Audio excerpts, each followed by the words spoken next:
How come women don't want nice guys? Women don't want a nice guy because nice guys are manipulative. There is something called nice guy syndrome. Nice guy syndrome translates to putting on an act in order to get something in return. So when you are classified as a nice guy, you're not acting or showing up authentically. I like to shift it to a kind king. So women can feel when a guy is doing something just to get something in return versus someone who is just a good guy, nice gestures, and I'm doing this to really connect with you. And it's not just about you. This is how I operate. This is how Got I it. move So through it comes the down to world. being authentic. 100%.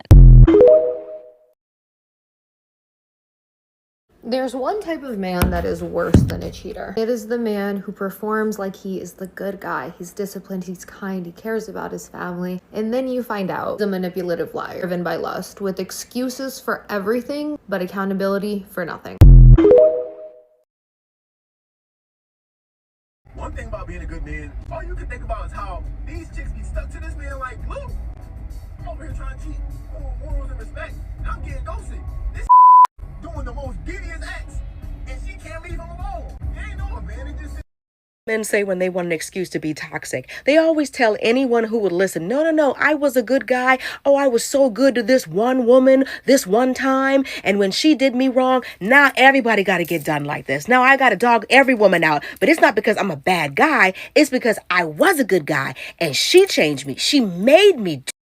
Because if you really are a good guy, why are you talking about there's no advantages to it? Not a good guy. You're just performing good guy acts and behaviors, hoping you could trick this woman into giving you the kind of behavior you thought good guys get. And then you got jealous when you saw this other guy being himself, being toxic, and you're like, wait, he's getting further by not pretending? Then why am I doing all this? If you were genuinely a good guy, it wouldn't take something so small to make you change who you are and how you treat her. But if you were just pretending, this is the exact excuse you were hoping for.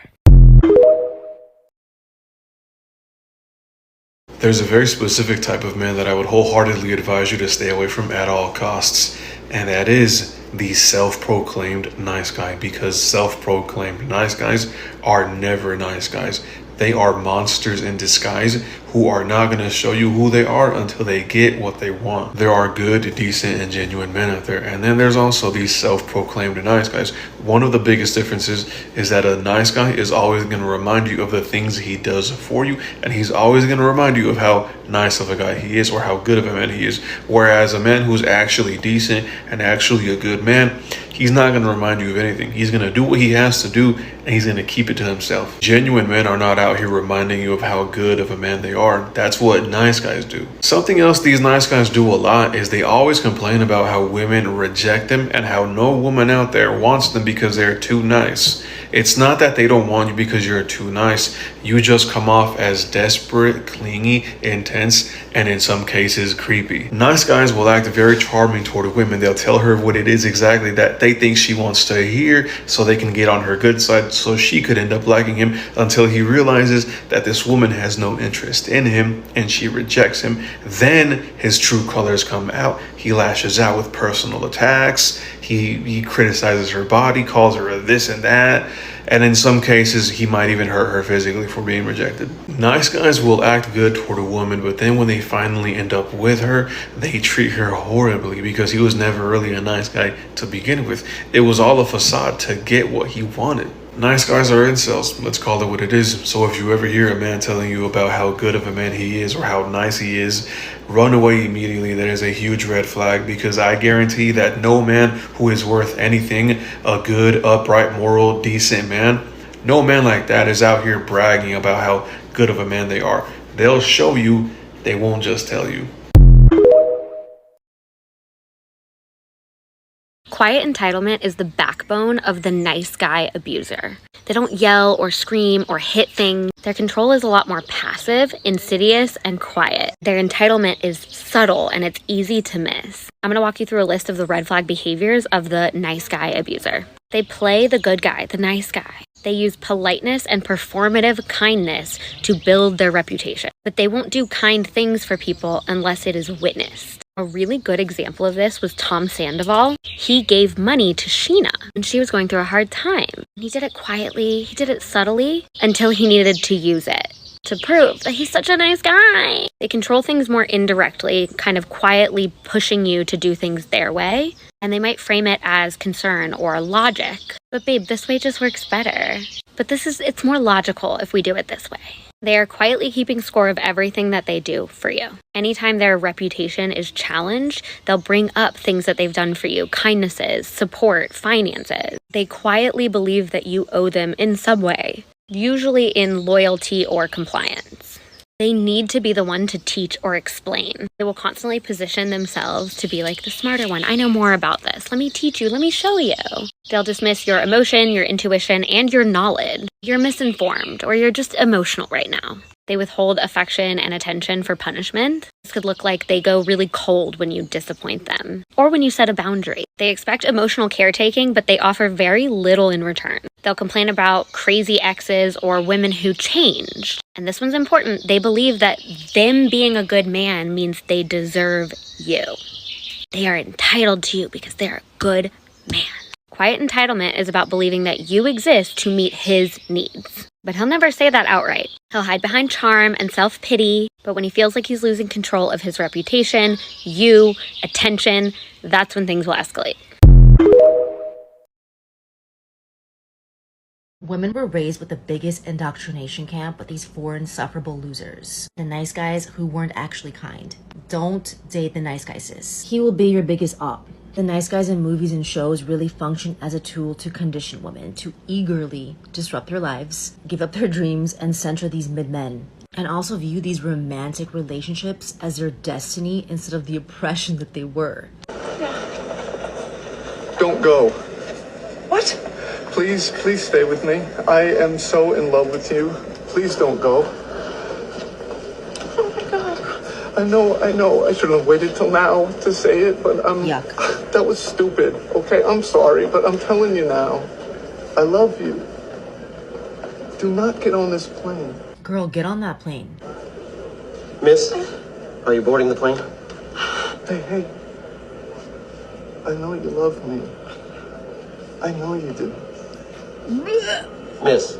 This is all nice guy propaganda. I promise you, you will never ever regret pursuing your dream. Ever. For centuries, men have had access to women by default. So when women started experiencing more liberation and power than ever before, they had to find a new way to control us. So they invented this whole nice guy propaganda. And it worked like a charm. The manipulation? Are you fucking kidding me right now? Hey. I know you love me. This baddie worked her whole life for this. She literally got a first-class ticket to Paris. Everybody's waiting for her. He's literally putting her career on the line. He is sabotaging her right now. Like in real life, this could very much deter her whole career and her whole life and all her dreams. Ross was propaganda for mid-men nice guys. I have a book coming out about all of this, and I do a deep dive about every lie that women were indoctrinated with. Sis, you better get on that fucking plane. The right guy will make it work with you. Trust me. Because why were the most gorgeous women in movies and TV paired with soggy, generic men? It was like the blueprint of the sassy man apocalypse. This is why we have the dating scene that we have now. These dusty, insufferable mid-men, the nice guys think they're the prize. They feel like the prize because of these shows. Like, all these nice guys, they all sucked. They all centered themselves, their dreams. They all held these amazing baddies back and just felt so entitled to women. They were always jealous, always narcissistic, always love-bombed. All of them. They all dragged these baddies to their level, and subconsciously we would watch this media and be like, oh my God, we should give him a chance, because we consistently saw this happily ever after in movies and shows, where the nice guy gets a second chance, a third chance, a fourth chance. But we were gaslit into thinking this was romance and a great love story. This is how they indoctrinated us. Like, these were very, very strong women in the beginning. They all very slowly kind of like broke down. Her not getting on that plane was diabolical. Why isn't sis getting on the plane? She disrupts her whole life, gives up all her dreams for that man-child, for that little bitch. How many women were indoctrinated with this, where they watched this and emulated it, thinking they were gonna get the happily ever after? When in reality, it was just a propaganda tool to disrupt your life and center the mid-man.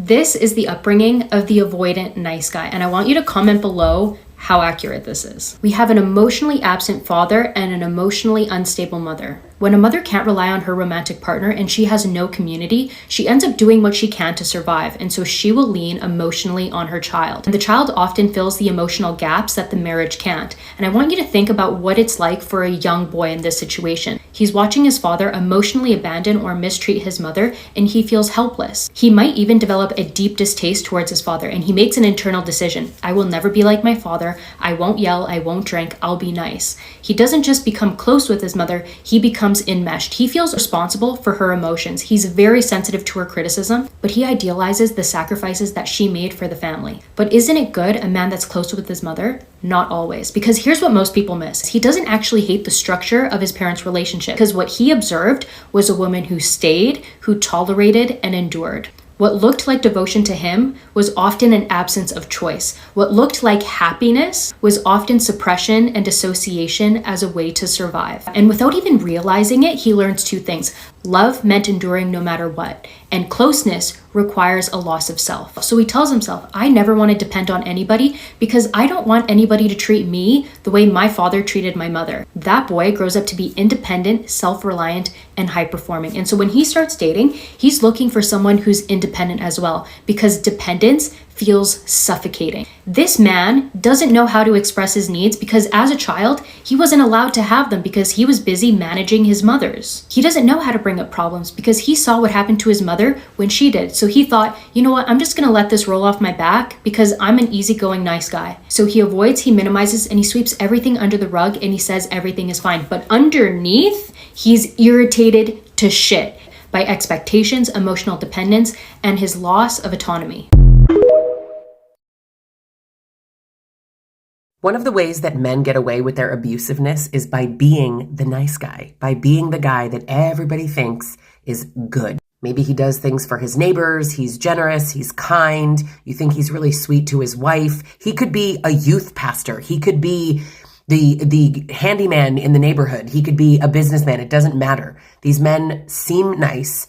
These are the covert abusers, and you don't even realize it, but yeah, he's absolutely abusing his wife. So many people will say that it doesn't make any sense. What do you mean? Like if he's a bad guy, you know he's bad. Bad guys pretend to be nice guys. That is literally how they do it. That is how they facilitate this kind of facade. And then the victim who's in it thinks, everybody else seems to think he's nice. Maybe it's me. The fact that abusive men are nice guys is extremely unsurprising to those that have been in this and gone through it. But to people who've never been through it, it's like, Kevin, oh my God, I can't imagine. I've never seen him be rude to anyone. It's almost like he doesn't want you to see that side of him. It's almost like, it's weird. It's almost like he wants to get away with it. It's almost like he knows that being abusive is bad and he doesn't want people to think that he's abusive, so he does it privately. It's weird. Are we going to act like somebody always being nice to us in a relationship isn't actually an avoidant? Just wondering. Are we going to act like no arguments in a relationship is healthy and normal? That guy that you're dating right now, the one that you've had no arguments with, the one that is always nice to you, he always has this like nice guy image. Are we really going to act like that's the real him? Or are we going to accept the truth? He's wearing a mask.